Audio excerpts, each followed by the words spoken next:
आयोजक एवं निवेदक ज्ञान विद्या चातुर्मास समिति 2023 सकल दिगंबर जैन समाज Ahmedabad, Kataria automobiles private limited Ahmedabad.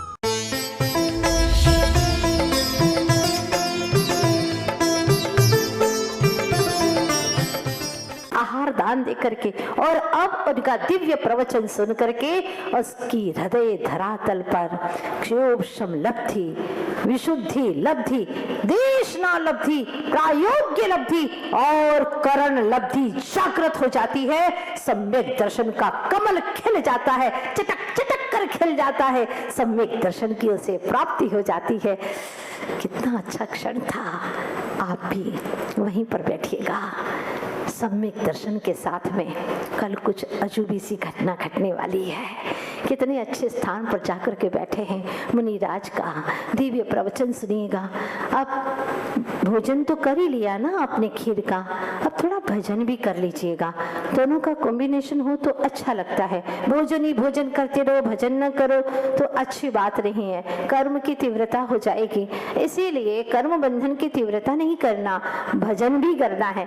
थोड़ा सा आप लोग भी प्रवचन सुनेंगे ना, हम नहीं सुनाएंगे, अब मुनिराज सुनाएंगे आपको। और 24 घंटे तक आप लोग प्रवचन सुनिएगा। कल एक बहुत ही अद्भुत सी घटना घटने वाली है। ये सामान्य कहानी नहीं है, आगम पुराण की कहानी है। तकदीर से लड़ाई इंसान की, ये कहानी है जी आगम पुराण की।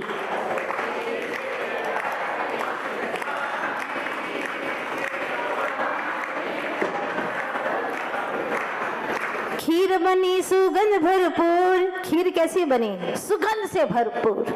खीर बनी सुगंध भरपूर, मुनिवर आएंगे जरूर। वह द्वार पे खड़ा प्रतीक्षा कर रहा, देकर ऋषिवर को आहार भरा पुण्य का भंडार। जय जय रिद्धिधारी ऋषिराज की, ये कहानी है जी आगम पुराण की। तकदीर से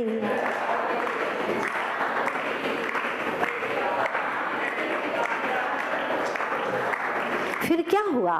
वन में पशु चराने लाया, किंतु निद्रा ने आ घेरा। मुखिया को देख वन में ही छिप गया। सुन सुव्रत मुनि का उपदेश, धारा उसने समकित भेष। व्रती बनने की मन में ही ठान ली, ये कहानी है जी आगम पुराण की। तकदीर से लड़ाई, ये कहानी है जी आगम पुराण की। इसीलिए आप सभी से मेरी गुजारिश है, कोई दिन आपका बिना पुण्य किए जाना नहीं चाहिए। हर दिन में साथी से पुण्य कमाओ, इसके बिना सोना नहीं। क्योंकि दान नहीं दिया तो वह पशु की भांति ही जीवन होता है, और दान दिया है, यहाँ बोला यहाँ दे दो, वो पुण्य आपका साथी शैबंध का कारण बनेगा। अन्यथा बोल दिया, और लोग अगर बार बार कहते हैं, फोन करते हैं, मैया जी आपका वो पैसा है दान का दे दो, तो क्या कमी पड़ रही है तुम्हारे पास में? दे देंगे, बार बार मांगने मत आना। ओहो, वो तो हर समय पुण्य का ह्रास कर रहा है। हर समय पैसा दे भी देगा, लेकिन पल्ले में पुण्य नहीं, माइनस मार्किंग हो जाएगी। ध्यान रखना, अपने को कभी घाटे का सौदा करना नहीं है। हमेशा साथी से पुण्य कमाना है, भक्ति से कमाना है। और धन्य की माँ हमेशा शिक्षा देती थी, बेटा जहां कहीं पर भी रहो, जैसे भी रहो, लेकिन कभी भी दूसरे के द्रव्य को भगवान के चरणों में या गुरु के चरणों में मत चढ़ाना। हमेशा अपने ही द्रव्य को चढ़ाना। चाहे तुम कितने पूजा करो, विधान करो, अगर दूसरा व्यक्ति कोई द्रव्य दान देता है, उसके दान का अगर आप लोग चढ़ाओगे तो अभी आप श्रावक हैं, स्वयं दान देने वाले हैं, किसी के दान से चढ़ाने वाले नहीं है। तो ध्यान रखना, द्रव्य दान हमेशा देते रहना चाहिए। विधान करो, पूजा करो, चाहे गुरु की सेवा में जाओ, कहीं पर भी कुछ भी करो, पर अपना द्रव्य दान अवश्य होना चाहिए। अगर 500 रुपए का द्रव्य चढ़ाते हैं तो 400 मत देना, माइनस मार्किंग हो जाएगी पुण्य की। 1000 दे देना चलेगा, 500 ही दे देना चलेगा, लेकिन माइनस मार्किंग पुण्य में नहीं होना चाहिए। अन्यथा जो हम सुख दुख भोगते हैं अपने कर्मों की ही देन है। हमारे जीवन में सुख ही सुख आए तो ऐसा काम भी करते चले जाइए, बस आपका सदा पुण्य का भंडार भरा रहेगा। और एक दिन यही साथी से पुण्य का भंडार भर करके पुण्य फलारहंता अरहंत दशा की प्राप्ति हो जाएगी। यही मात्र एक मार्ग है, नान्यः शिवः शिव पदस्य मुनीन्द्र पंथा। हे प्रभु आदिश्वर, मुझे तो आपकी भक्ति ही मुक्ति का पंथ दिखाई देता है और कोई दूसरा पंथ नहीं है। आप लोग लगभग 7 दिन हो गए बड़ी भक्ति से यहाँ पर प्रातः काल से आते हैं और ऐसे पढ़ने में तल्लीन हो जाते हैं और आनंद के साथ में प्रभु 24 तीर्थंकर भगवंत की भक्ति कर रहे हैं। आपका जीवन ऐसा ही भक्ति में गुजरे, यही शुभकामना करती हूँ। बड़े भक्तामर महामंडल विधान की, आचार्य गुरुवर्ष विद्यासागर जी महाराज की। भव्य जीवों, आपने देखा होगा कि मकान जितना बड़ा होता है द्वार उतना बड़ा नहीं होता, और द्वार जितना बड़ा होता है उतना बड़ा ताला नहीं होता, और ताला जितना बड़ा होता है उतनी बड़ी चाबी नहीं होती। बहुत छोटी सी होती है चाबी, पर उससे सारे घर में हम आनंद से प्रवेश कर सकते हैं। बस ऐसे ही हमारे ऋषि मनीषियों ने कहा है कि भक्ति की एक छोटी सी चाबी अपने पास में रखना, इससे सारे संसार के सुखों के दरवाजे खुल जाते हैं और भक्ति से तो मुक्ति का द्वार भी खुल जाता है। इतनी सामर्थ्य है भक्ति की चाबी के अंदर, क्योंकि कहते हैं और हमने अनुभव भी किया है कि दुनिया में सबसे तेज अगर रफ्तार किसी की है तो वह है भक्ति की। सबसे तेज रफ्तार है। जब आप भक्ति करते हैं तो दिल से जुबान तक पहुंचने के पहले ही दिल से परमात्मा तक हमारी बात पहुंच जाती है। इतनी तेज रफ्तार है भक्ति की। बस आपको प्रभु बहुत अच्छे लगने लगे जाए, और जो अच्छा लगने लगता है ना, उनके लिए हमें शब्दों को खोजने की जरूरत नहीं पड़ती है। शब्द तो वो ही देते हैं और छंद भी वो ही बनाते हैं। हम क्या करते हैं? हम तो सिर्फ भक्ति में रमते हैं। जैसे आपको अपने बेटे से बहुत प्यार होता है, आप उसको कितने नामों से पुकारती हैं? कई बार लालू, गुल्लू, बेटू, पता नहीं कितने कितने नामों से पुकारती है। कभी कहती हो शैतान, बदमाश कहीं का, ऐसे भी नाम ले लेती हूँ क्योंकि तुम्हें उससे बहुत प्यार है। तो प्रभु मुझे आपसे इतना स्नेह, आपके गुणों के प्रति इतना अनुराग, और है ही आप ऐसे, आप गुणों के धाम है, आपसे अनुराग न करो तो किससे करो? आज प्रातः काल प्रभु नेमीश्वर से यही कह रही थी, भगवान क्या बोलो दुनिया से, अनंत काल से बोलते बोलते बोलते जुआ थक चुकी है। क्या वार्तालाप करो दुनिया से, अब कुछ बात करने की तमन्ना नहीं है। क्या देखो दुनिया को प्रभु, देखते देखते आंखें थक चुकी है। क्या सोचो दुनिया के बारे में, सोचते सोचते अब माथा चकरा गया है। जो सोचो तेरे बारे में सोचो, देखो तो सिर्फ तुझे देखो, वार्ता करो तो प्रभु तुझसे करो। मेरे रोम रोम में, मेरे आत्मा के असंख्य प्रदेशों में इतना गहन प्रेम भर दो कि मैं जिस किसी को भी देखूं तू ही तू दिखे, तू ही तू दिखे प्रभु।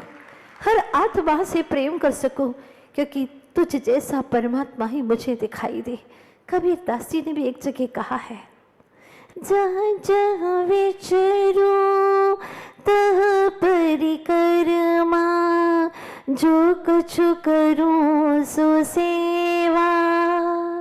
हे प्रभु, मैं जहाँ भी विचरण करता हूँ तेरी ही तो परिक्रमा लगाता हूँ, जहाँ भी जाता हूँ तू ही तो है ना, और जो कुछ भी करता हूँ तेरी ही तो सेवा करता हूँ। हाँ प्रभु, तू ही तो है।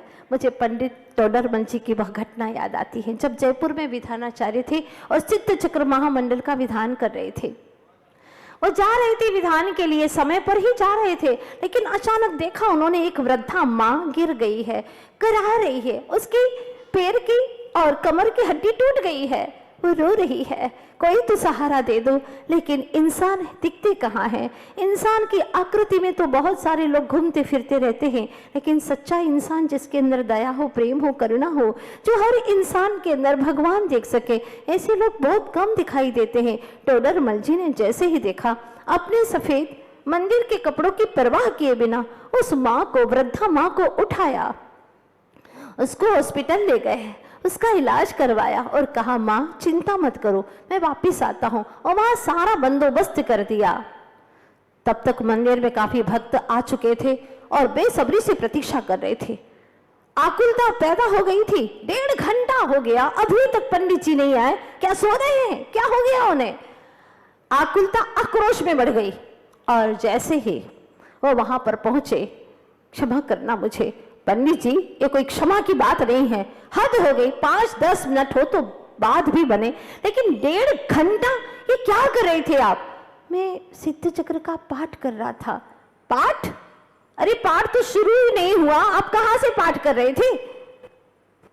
मैं सिद्ध चक्र का जीवंत पाठ कर रहा था। एक वृद्धा माँ गिर गई थी, मैं उसी की सेवा में लगा था। भगवान ने यही कहा है ना, हर आत्मा में परमात्मा बसती है। उस जीवंत आत्मा की सेवा में लगा था। मैं सिद्ध चक्र का जीवंत पाठ कर रहा था। जिस तरह से आप प्रभु की भक्ति में रम जाते हैं 4-4 घंटे, ऐसे ही हर इंसान से प्रेम कर सकें, इतनी शक्ति आपके अंदर आए, हर साधर्मी से प्रेम कर सकें, उसके दुर्गुण आपको न दिखे, गुण ही गुण दिखाई दे, समझ लेना आपका जीवन सार्थक हो गया है। क्योंकि वैसे नाम के जैन साहब तो बहुत मिलते हैं, जिसे आप नाम से कहते हैं और जैन साहब, पर जैन साहब का अभी एक भी मूल गुण का ठिकाना नहीं है, रात्रि भोजन का त्याग नहीं है, देव दर्शन का नित्य प्रति नियम ही नहीं है, कैसे जैन साहब है?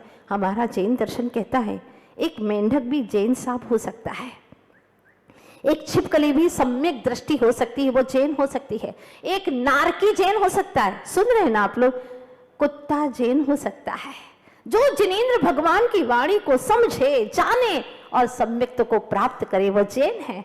गधा जैन हो सकता है, सुनिएगा बड़ा अटपटा सा लगेगा आपको, लेकिन हाँ वो भी जैन हो सकता है। पर एक जैन कुलीन व्यक्ति जैन कुल में पैदा हुआ है, सप्त व्यसन का त्यागी नहीं है, उसे हम कैसे जैन कहें जिसे जिनेंद्र भगवान के वचनों पर आस्था ही नहीं है? धन्य है वह धन्य, सच में धन्य ही है, पर अभी तो वह अकृत पुण्य है। मालूम है ना आपको, कल आप लोग बहुत दूर तक पहुंच चुके थे।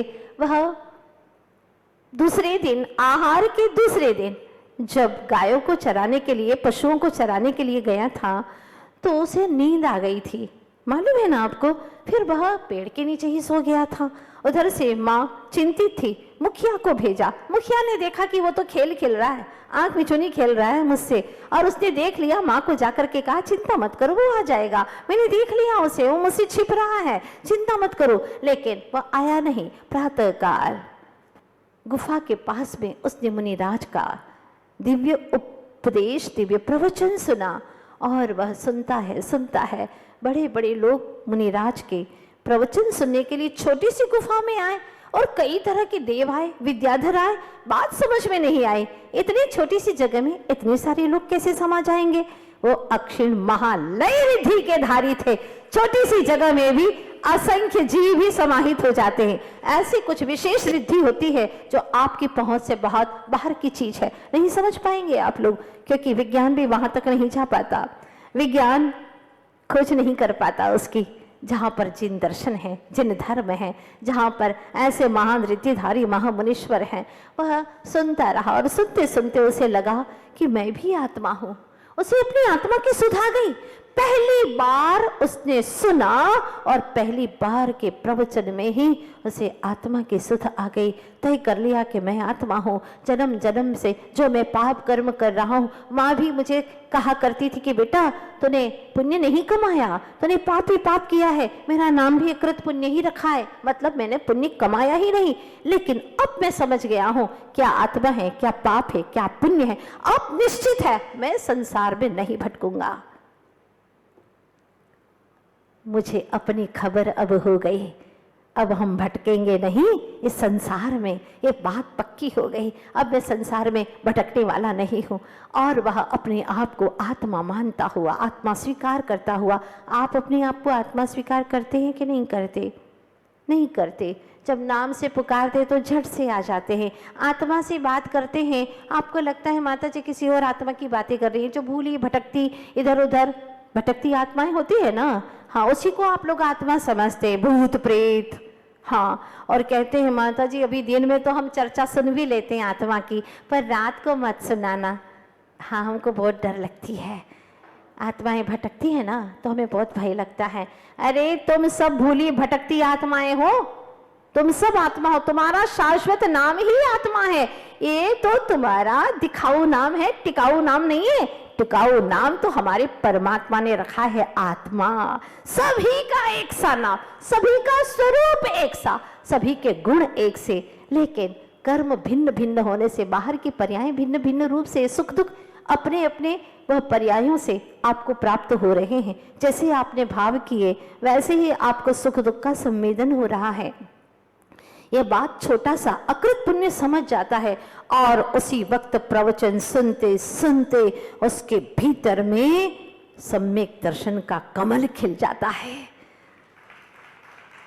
मुनि श्री के दिव्य वचन सुन करके उसके मन में भाव हुए। मुनिराज का प्रवचन और सुन रहा था और सुन रहा था। मुनिराज ने कहा, बिना व्रती बने तुम संसार के दुखों से मुक्त नहीं हो सकते। संसार की मोह माया के वशीभूत होकर के कितनी बार भोजन छोड़ देते हो, भूखे रहते हो, कितना चलती हो, कितना परिश्रम करते हो, कितने आकुल व्याकुल होते हो, कितनी दिमाग में बोझ भर देते हो तुम मोह के कारण से।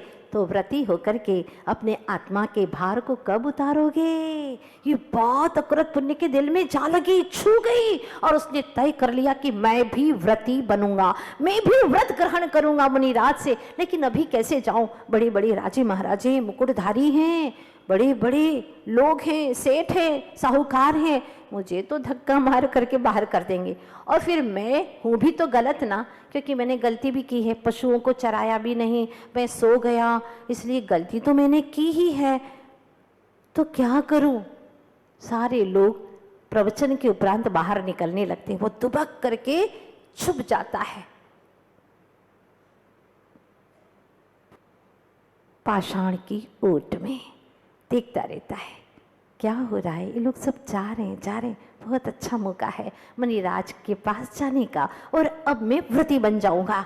जैसे ही कदम आगे बढ़ाता है तो उसके मन में आता है, माँ ने कहा था कि मुनिराज गुरु तो बड़े ज्ञानी होते हैं, वो सब जानते हैं और उनको ये भी पता है कि मैं पशु चरा करके घर पे नहीं ले गया था, मैं सो गया था, तो मैंने गलती की, उन्हें भी अच्छा नहीं लगेगा ना, तो ऐसा करता हूँ। फिर वो उन्होंने कह दिया कि तुम्हारी माँ तो है ही नहीं, मैं कैसी व्रती बनाऊं? तो फिर मैं क्या करूं? घर ही लौटना अच्छा है। और ऐसा सोच करके पुनः अपने कदम उल्टे लौटाता है और घर की ओर जा रहा है अकृत पुण्य। लेकिन कर्म को कुछ और ही मंजूर था। घर लौट पाता है या नहीं पता नहीं, कौन से किस घर में चला जाता है समझ में नहीं आता। कर्म की दशाएं बड़ी विचित्र है। जो सोचता है वो होता कहाँ है, जो पाता है उसमें साता नहीं है, और जो चाहता है वो पाता नहीं है, और जो पाता है वो चाहता नहीं है। इसीलिए तो सुख साता नहीं है जीवन में। और सोचने लगा मैं घर जाऊंगा, माँ से बात कहूंगा और कहूंगा मैं व्रती बनना चाहता हूँ, अनुमति दो माँ, और माँ को लेकर के आऊंगा मुनिराज के पास में, फिर व्रती बन जाऊंगा। फिर तो मेरा भव सुधर जाएगा, पुण्य ही पुण्य से मेरा जीवन भर जाएगा। बस एक दिन मैं भी भगवान हो जाऊंगा।